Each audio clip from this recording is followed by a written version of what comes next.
I'm Andrell Harrison for Donna Bush with your CIG Television news brief on this Friday evening.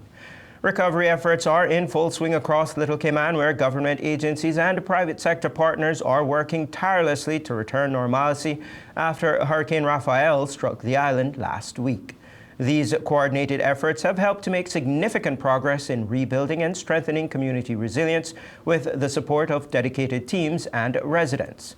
District Commissioner Mark Tibbits notes that the efforts are ongoing across both Little Cayman and Cayman Brac. Good day, everyone. This is Mark Tibbits, the District Commissioner for the Sister Islands of Cayman Brac and Little Cayman, with a brief update on our recovery efforts following the passing of Hurricane Rafael most recently. We are thankful that there was no major damage such as loss of life or to property. Our recovery efforts across both of our sister islands commenced on the day following the passing of Hurricane Rafael. On Cayman Brac, we were able to return to normalcy very quickly, with Island Energy restoring power to all within the first 2 days. Our public works teams, assisted by the Cayman Islands Regiment, swiftly commenced the process of clearing roads of falling trees and debris. Businesses and schools resumed normal hours on the day after the all clear was issued. Over in Little Cayman, our efforts continue as they sustained the most impact from the storm. The roadways and debris clearing continues, along with power and telecommunication services being restored. Our district officer over in Little Cayman, Mr. Tate McFarlane, leads the recovery with the assistance of the Cayman Islands Regiment, our Public Works Department, and our CERT teams. As of yesterday, November 14th, I'm happy to advise that the Little Cayman Beach Resort Hotel is now back in business, opened and receiving guests. Also, our Southern Cross Club repairs are continuing there, and they too expect to be back in business very, very shortly. We are most grateful for the support from the residents across all three of our sister islands, and we applaud their continuous efforts and support to have the sister islands return to normalcy as quickly as possible. Once again, we thank each and every one of you for your thoughts and prayers and support during this time, and may God continue to bless these wonderful Cayman Islands. Thank you. Updates on infrastructure progress have been positive, with roadways now cleared, power restored to the entire island, and the continuous efforts underway to assess and repair any remaining storm damage. The collective commitment of government and private sector partners underscores the island's focus on building a stronger, more resilient Little Cayman that is better prepared for future events.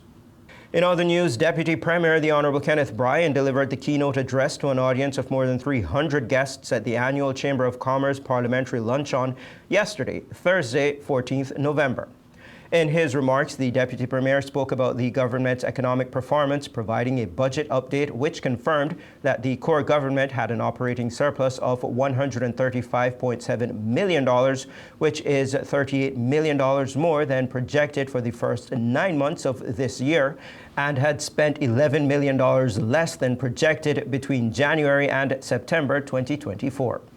He delivered an impassionate address on the country's economic growth and the corresponding need for rebalancing with respect to the cruise berthing referendum.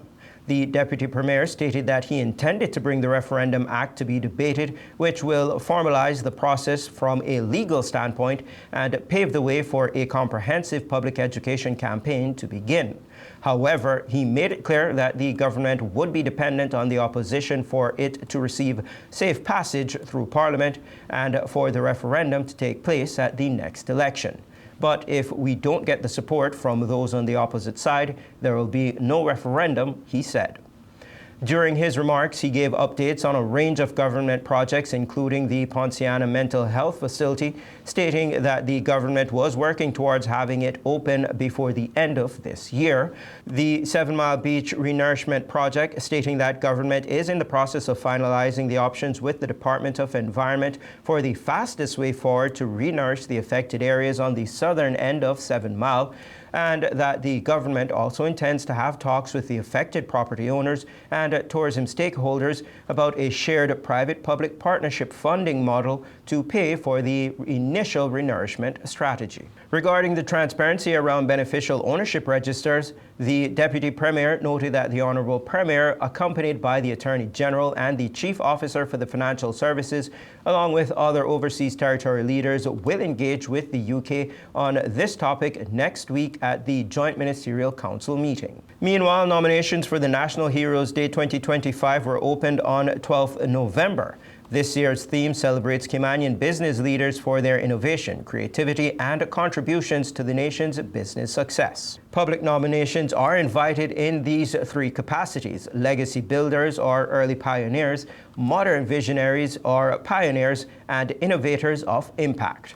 Nominations must be submitted online by 30th November via the official gov.ky website, accompanied by required documentation. A selection panel will review submissions, and honorees will be recognized at the National Heroes Day 2025 ceremony. For more details, visit gov.ky/labor or contact nhd2005@gov.ky. To some festive news now, where Cayman Prep and High School held its annual Harvest Assembly on October 15th, led by Year 4 students to express gratitude and collect food donations for those in need.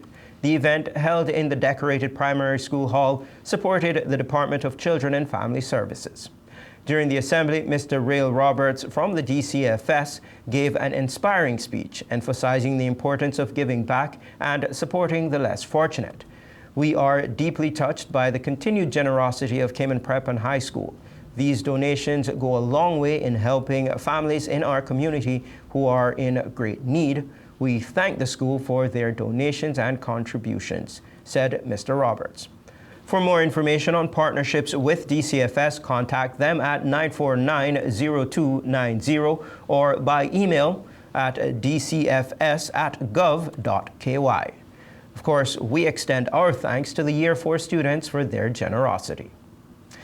And finally, let's have a look weather-wise. Forecasters at the Cayman Islands National Weather Service have warned that cloudiness and showers associated with a stationary front over the northern Caribbean, together with Tropical Storm Sarah, which is currently southwest of the Cayman area, will continue to spread across the Cayman Islands today and gradually decrease over the next few days.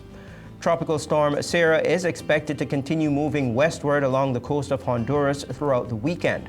Moderate to fresh northeasterly winds with moderate to rough seas are expected across the Cayman area for the next few days as the pressure gradient tightens over the northwest Caribbean. Radar images show isolated showers in and around our area, which are moving towards the west-northwest. Now, for tonight, you can expect cloudy to overcast skies with a 60% chance of scattered showers. Temperatures will fall to the mid-70s. Winds will be east to northeast at 10 to 15 knots with higher gusts. Seas will be moderate to rough with wave heights of 5 to 7 feet. A small craft advisory remains in effect.